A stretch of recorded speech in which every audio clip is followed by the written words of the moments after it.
Oscar Wilde once said, "Murder is always a mistake.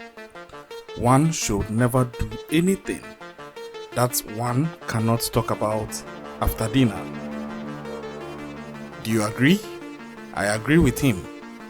And if what he's saying is true and a standard we should go by, then what will drive a man to sit down to plot the murder of his friends, journal it into 3 books, document it into a movie, and post it online for review, and then set out to execute the killings accordingly?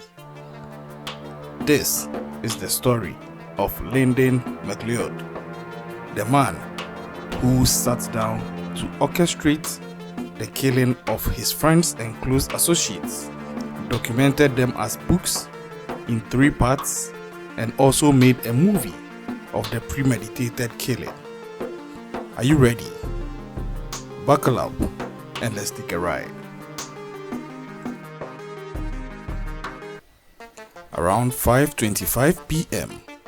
on Monday, December 27th, 2021, Denver police and Lakewood authorities would receive a 911 call reporting a shooting that occurred at a business on First Avenue and Broadway in the United States of America. Officers found 3 victims. 2 adult females found dead inside the establishment, and a wounded male who had fled and was found in the area. The wounded male was treated at a hospital whilst in critical condition and was expected to survive. The victims who had died were Alicia Cardenas, 44, and Alisa Gan Maldonado. Maldonado's husband, Jimmy Maldonado, was the injured person that had been found in the area. Fast forward, the suspect then broke into a residence in the 200 block of West 6th Avenue and pursued occupants whilst firing gunshots. No injuries were reported. The suspect, identified later on as Lyndon Mcleod, was allegedly dressed as a police officer in tactical gear with a police logo and a badge and a rifle.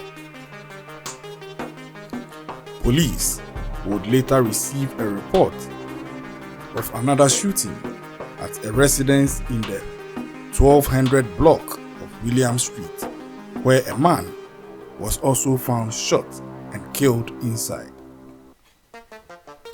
Following an exchange of gunfire that resulted in a police car being disabled, the suspect fled to Lakewood. At approximately 5:58 p.m., Lakewood police received a report of shots fired inside the Lucky 13 tattoo parlor. Another victim had been claimed, identified later as Danny Schofield, 38 years old. He was found dead at the scene. Fast forward, another shootout ensued between police and the suspect, Lyndon Mcleod, after his van was found near a Wells Fargo bank in the Belmar shopping district. The shooter managed to escape and reached the Hyatt's house in Belmar, where he briefly spoke to a 28-year-old front desk worker called Sarah Steck, and afterwards subsequently shot and killed her. The suspect then encountered a lone police officer while continuing his spree on foot. The officer ordered him to drop his weapon, but the shooter approached her and opened fire, striking her once. The police officer then shot and killed the suspect. Police believed the suspect was was targeting the people who were known to him. But it went on further to prove that it was more than just a suspicion, and they would later uncover a trail of evidence that shows that this was a deeper premeditated plot by the shooter, Lyndon Mcleod. According to police, it appeared that the offender was targeting specific people instead of just going off and killing random people. The victims had been confirmed to be known to the offender. Further investigations would attempt to answer the question of why this had happened and why those specific people.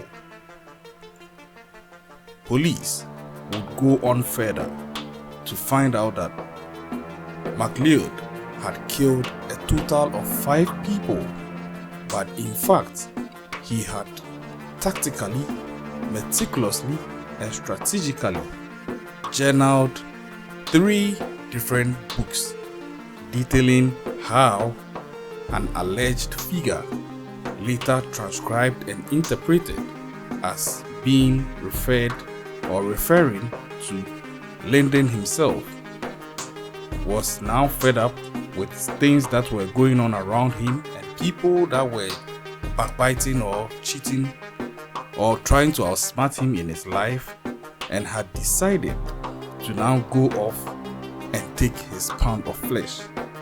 This book was titled Sanction, and allegedly it had been even posted on Amazon on sale and had received mostly negative and some few positive reviews.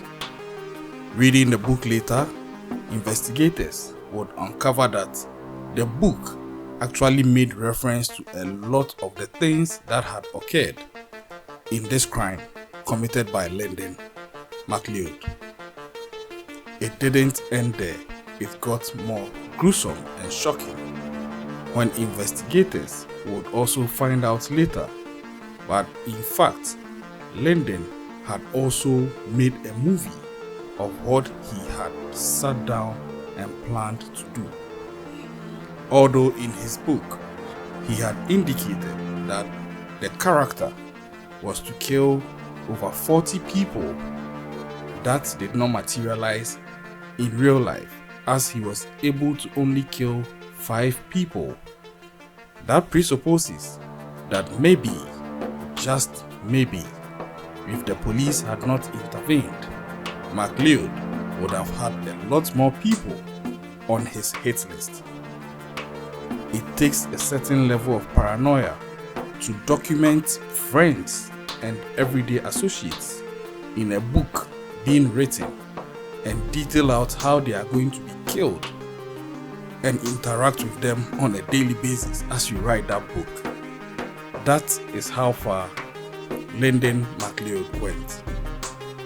The movie has been premiered by some friends and close acquaintances of his and have even gone on to be rented out to people who want to watch it. Investigations would later reveal that Mcleod was also on the radar of law enforcement officers and was in fact being investigated on some other offenses.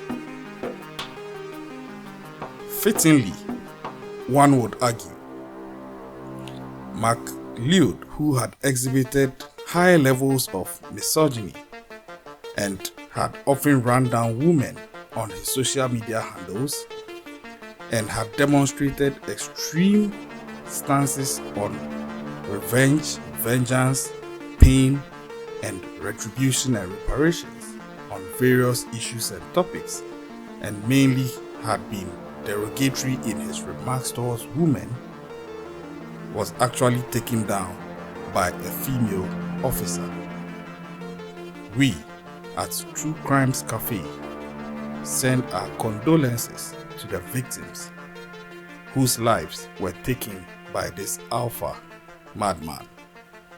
We wish them the strength to move on in life, and we pray that they find the strength to come out of the consequences of this. Mcleod has also been killed as documented, and life, at least, is trying to move on. Stay safe out there. Don't think that everybody who is smiling with you has good thoughts for you.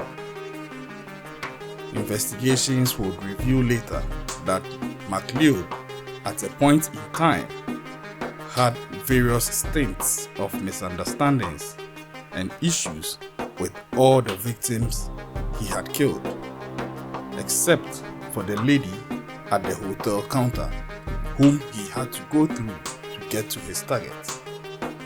Be careful of the people that you call friends.